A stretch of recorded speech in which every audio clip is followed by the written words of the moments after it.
मनु उस दिन झुंझलाया हुआ था। उसका ऑफिस के काम में भी मन नहीं लग रहा था।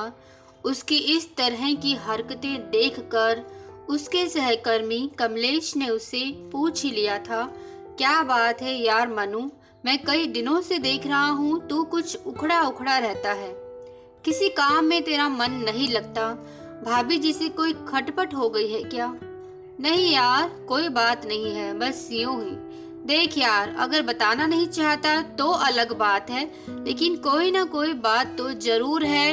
नहीं तो तेरे जैसा खुश मिजाज आदमी इतना झुंझलाया नहीं रहता। अगर मुझे अपना दोस्त समझता है तो बता दे, हो सकता है तेरा गम हल्का हो जाए। यार क्या बताऊं, झंझट अंतरा से नहीं है, मैं अपने पिताजी के बर्ताव से परेशान हूँ। जब से माँ का देहांत हुआ है बिल्कुल बदल से गए हैं। बात बेबात हमें ताने देते हैं, हमारी हर बात में नुक्स निकालते हैं, बेवजह चिढ़ जाते हैं, गुस्सा हो जाते हैं। उन्हें लगता है कि हम उनकी ठीक से देखभाल नहीं करते। तुम तो जानते ही हो, हम दोनों नौकरी करते हैं, इसीलिए दिन भर घर में नहीं रहते, लेकिन अंतरा उनकी हर जरूरत का ध्यान रखती है। सुबह जल्दी उठकर उन्हें चाय बनाकर देती है, लेकिन जानबूझकर अखबार पढ़ने के बहाने उसे ठंडी होने देते हैं और अंतरा को बार बार उसे गर्म करना पड़ता है।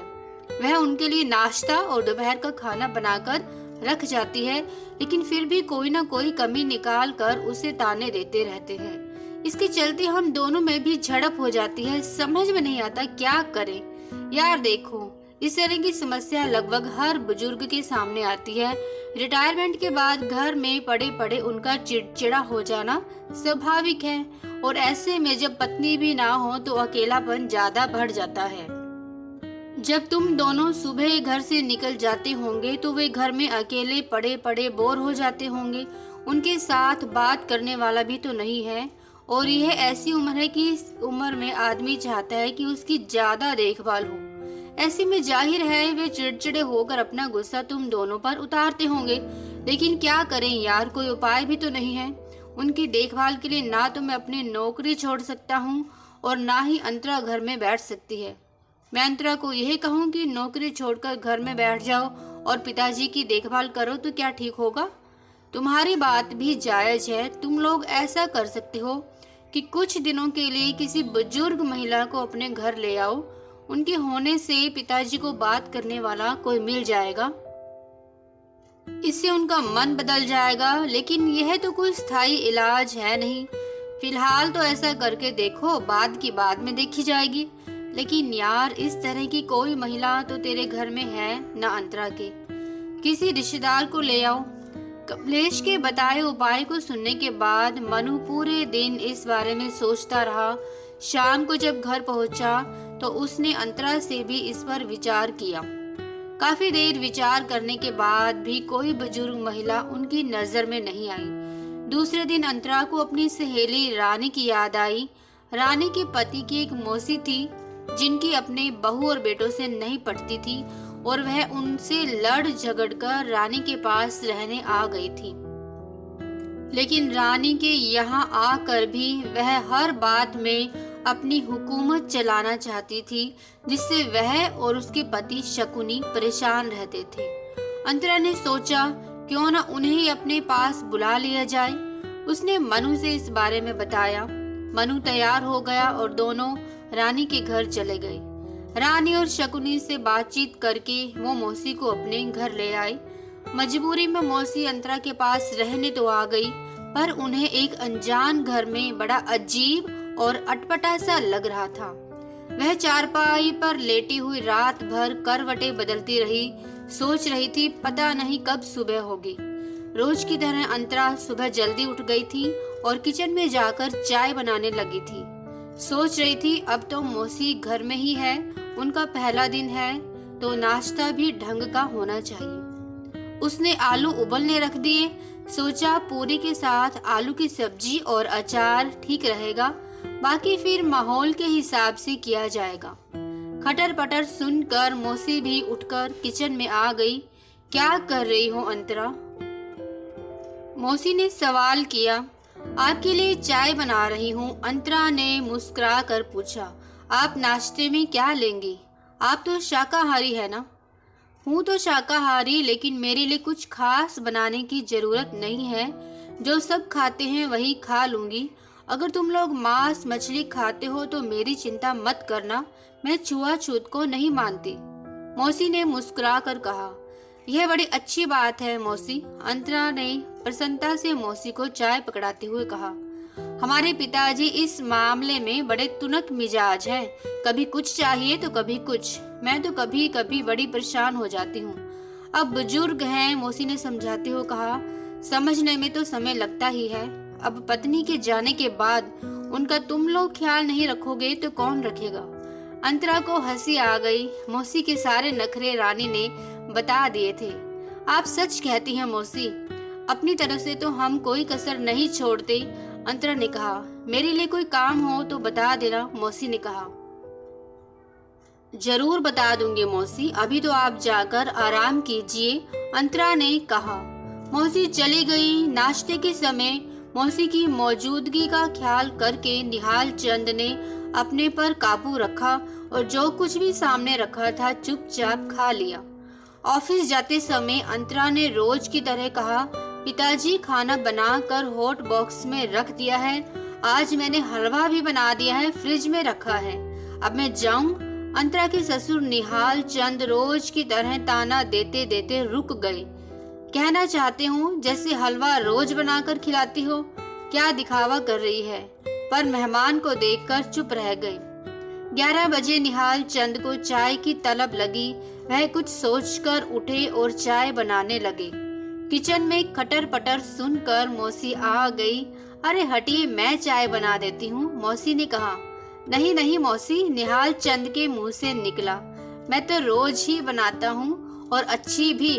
देखिए भाई साहब, मौसी ने मुंह सिकोड़कर कहा। मैं आपकी मौसी नहीं हूँ, यह तो सच है, निहाल चंद ने चिढ़कर कहा।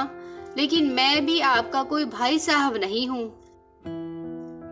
मौसी को हंसी आ गई। चलिए, दोनों का हिसाब बराबर हो गया। अगर मैं बच्चों की मौसी हूँ तो आप इस रिश्ते से मेरे जीजा हो गए और आप मेरी साली। निहाल चंद को भी हंसी आ गई। लीजिए, इसी बात पर मेरे हाथ की मशहूर चाय हाजिर है। चाय का घूंट लेकर मौसी ने कहा, सचमुच बहुत अच्छी है।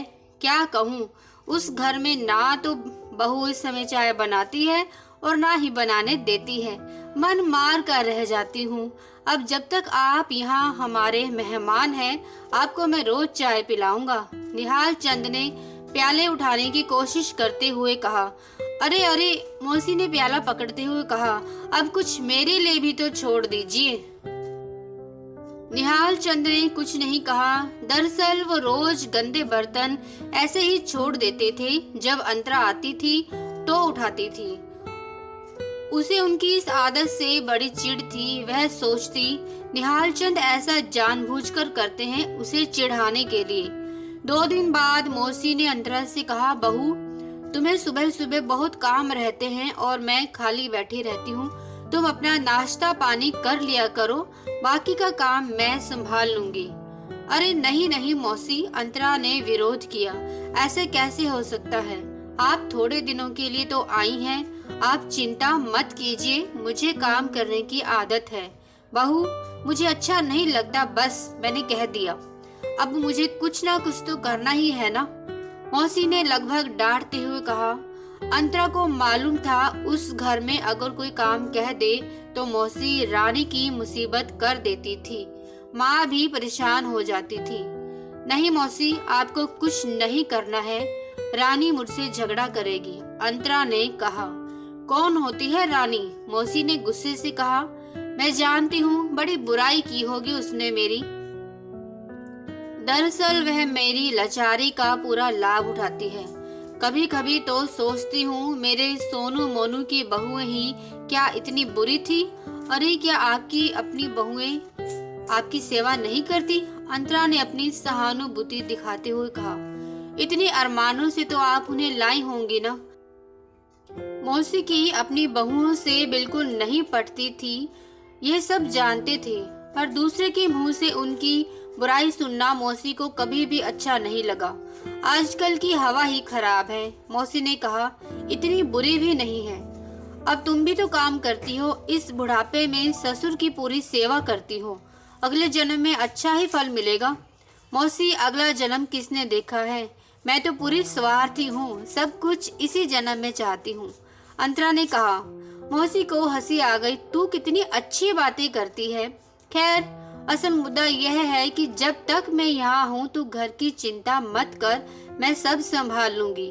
अंतरा को डर लगा कि कहीं उसके ज्यादा मना करने से मौसी बुरा न मान जाए, सो जल्दी से मौसी की बात मान ली।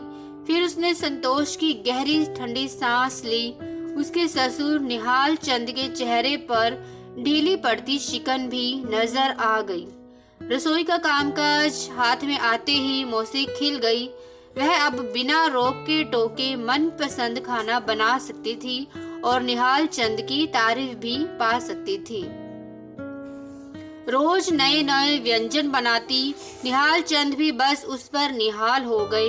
उनकी खुशी और खुश मिजाजी वापस लौट आई। सबसे बड़ी बात यह थी कि उनका साथ देने वाला कोई मिल गया, उनकी बातें सुनने वाला कोई मिल गया था। अक्सर वे दोनों अपने सुख दुख की बातें कर लेते थे। उन्हें बहुत शांति मिलती थी। नजदीकी बढ़ने से एक दूसरे को जीजा साली कहकर थोड़ी बहुत छेड़खानी भी कर लेते थे। जीवन सुखमय हो रहा था। 1 महीना कैसे निकल गया पता ही नहीं चला। उधर रानी और शकुनी डर रहे थे कि मौसी के आते ही घर में फिर से मनहूसियत लौट आएगी। वे कब तक उसका आना टालते रहेंगे। उधर अंतरा और मनु डर रहे थे कि मौसी गई नहीं कि पिताजी फिर से पुराने ढर्रे पर लौट आएंगे। काफी खुशी से दिन कट रहे थे, ना कोई तनाव ना कोई झंझट। इसकी भनक पड़ोसियों को भी लग गई थी।